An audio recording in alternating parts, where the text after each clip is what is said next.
Previous session we are seeing about the type of middleman. Now this session we are seeing that services provided by middlemen or channel members. હવે એમાં એમ કહે છે કે from the types of a middleman we can surely say that they perform various marketing functions and provide number of services of the manufacturer to consumer. એટલે એમ કહે છે કે ઘણી બધી એવી સર્વિસ પ્રોવાઈડ કરવામાં આવે છે કે જે આપણી પ્રોડક્ટ છે પ્રોડ્યુસરથી આપણે ક્યાં સુધી તો કે કન્ઝ્યુમર સુધી પહોંચી શકે છે અથવા તો મેન્યુફેક્ચરરથી કન્ઝ્યુમર સુધી પહોંચી શકે છે. Now first of all, service to consumers. Middlemen provide various service to deliver the goods to the end user. હવે એમ કે છે સર્વિસ ટુ કન્ઝ્યુમર કેવી રીતે તો કે મિડલમેન પ્રોવાઈડ આવી ઘણી બધી એવી સર્વિસ પ્રોવાઈડ કરે છે જે કે આપણે કોઈ ગુડ્સ છે એ ફાઇનલ કન્ઝ્યુમર સુધી પહોંચી શકે.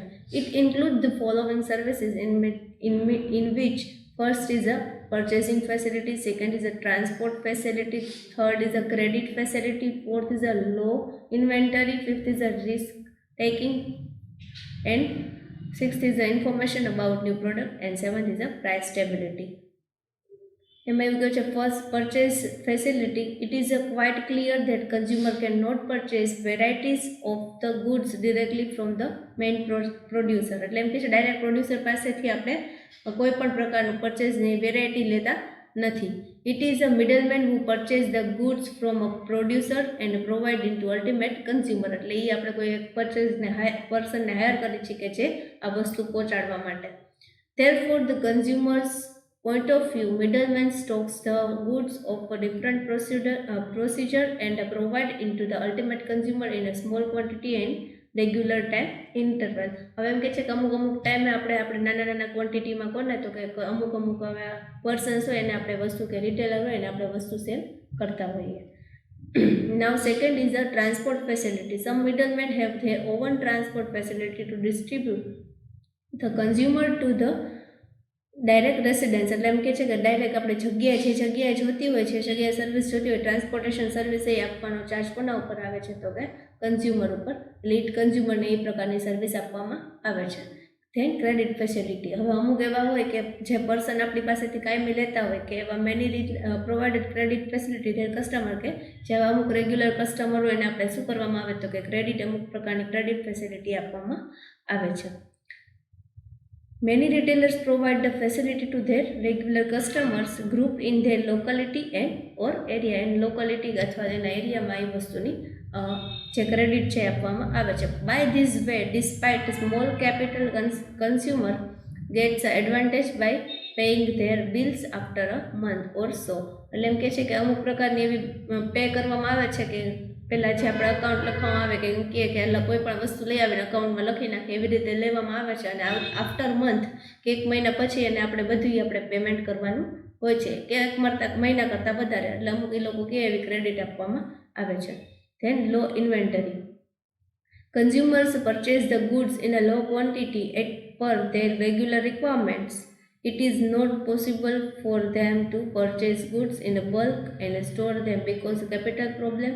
The middlemen like a wholesaler retailer purchase the good in bulk and sell them a small lots of a financial consumer કે ફાઇનલ કન્ઝ્યુમર. હવે એમ કહે છે લો ઇન્વેન્ટરી આપણે ઝાઝી વખત આપણે સંગ્રહ ન કરવો પડે એટલે એના માટે કન્ઝ્યુમરને શું ફેસિલિટી આપવામાં આવે છે તો કે રિટેલર કે હોલસેલર છે આપણા ઘરની આસપાસ એવા એની શોપ કરીને રાખે છે કે જે એ લોકો બધું બલ્કમાં પ્રોડ્યુસર પાસેથી લઈને પોતાની પાસે રાખે છે ને પછી આપણા જેવા ફાઇનલ કન્ઝ્યુમરની વસ્તુ પહોંચાડે છે. Then fifth is the risk taking.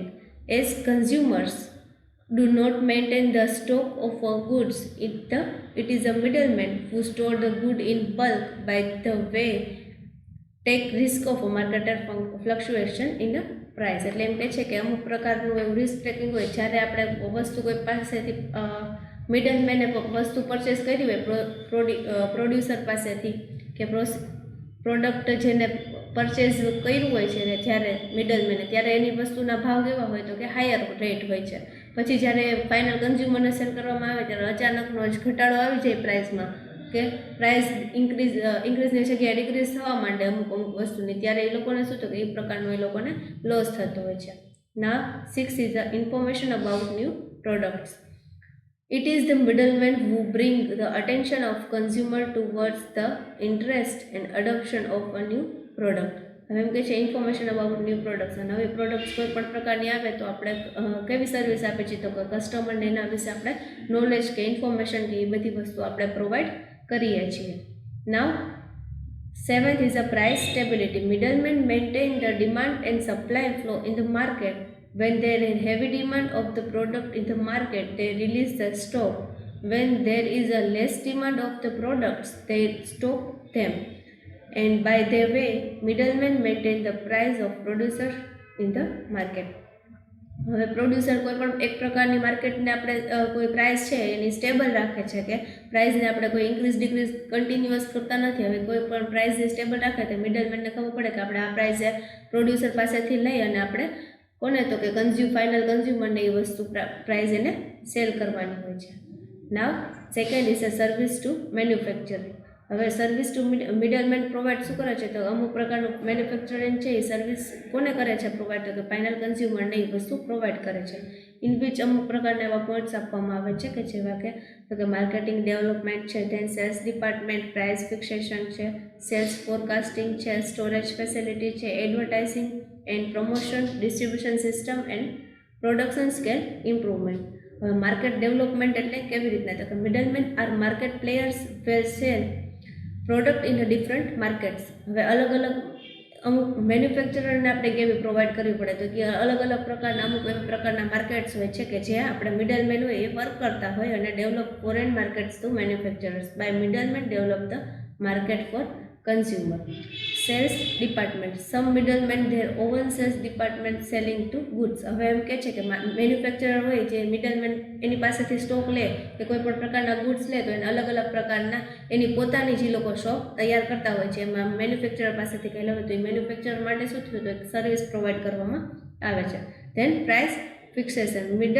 Middleman are in the close touch with the customer. એટલે મિડલમેનનો ટચ કોની કસ્ટમર સાથે વધારે હોય છે કારણ કે એ વચ્ચે મિડલમેન હોય છે. By the way middleman have a knowledge of a consumers behaviour regarding price. એટલે એ વસ્તુ મિડલમેનને એ વસ્તુની ખબર હોય કે કન્ઝ્યુમર આ કસ્ટમર છે આટલામાં પ્રાઇસમાં લેશે અને એ લે એટલે એ ડાયરેક્ટ વધારે ક્લોઝ હોય છે, જ્યારે મેન્યુફેક્ચરર હોય એને આ વસ્તુનો ખ્યાલ રહેતો નથી. Than cells forecasting. મિડલમેન છે એ સેલ્સનું ફોરકાસ્ટિંગ કરે છે. Then take place a market like a demand. Middleman indicates such changes before time to their orders to manufacturers. Now storage facility. Middleman છે એ અમુક પ્રકારની સ્ટોરેજ ફેસિલિટી રાખતા હોય છે, જેમ કે કોઈ પણ વસ્તુ સ્ટોર કરવાની, કોઈ ડેરી પ્રોડક્ટ છે જો તો એના માટે સ્ટોર કરવાની તો એ બલ્કમાં પ્રોડ્યુસર પાસેથી વસ્તુઓ લે છે, પોતે સ્ટોર કરે છે અને કન્ઝ્યુમરને સ્મોલ ક્વોન્ટિટીમાં પ્રોવાઈડ કરે છે. નાવ એડવર્ટાઇઝિંગ એન્ડ પ્રમોશન. હવે આ મિડલમેન છે આ વસ્તુનો પોતે મિડલમેન છે આ બધું ઓથોરિટી કરે છે, આ બધાની ઓથોરિટી લે છે. જેમ કે ડીલર્સ ઓફ સોની છે તો એ લોકો છે ને તો કે ફિલિપ્સ છે પછી એલજી છે એ બધા એની અમુક એ લોકો ઓથોરિટી લઈ લે છે અને એ લોકો શું કરશે તો કે એડવર્ટાઇઝમેન્ટ કરશે કે માર્કેટિંગ કરશે. બિગ બજાર છે, રિલાયન્સ છે એ બધી વસ્તુ. Then distribution system. Middleman is a linked channel distribution between the producer and consumer. એ બે વચ્ચેની શું છે તો ડિસ્ટ્રીબ્યુશન ચેનલ છે. And last is a production scale improvement. As the channel of distribution middleman take the distribution function. એટલે એમ કહે છે કે અમુક પ્રકારનું પ્રોડક્શન શું કરવા માંડતો કે ઇમ્પ્રુવમેન્ટ કરવામાં આવે છે. અને ફાઇનાન્શિયલ આસિસ્ટન્ટ. એટલે કોઈ પણ પ્રકારનું આપણે ફાઇનાન્શિયલ વર્ક હોય તો એ ડાયરેક્ટ આપણે મિડલમેન સાથે સમજી અને ડાયરેક્ટ જે ચેન છે મિડલની ચેન છે મિડલમેન છે એ provide financial assistant to manufacturer. એટલે મેન્યુફેક્ચરરને અમુક પ્રકારનું ફાઇનાન્સિયલ પ્રોવાઈડ કરે છે. So this is the service of provided middleman. Thank you very much.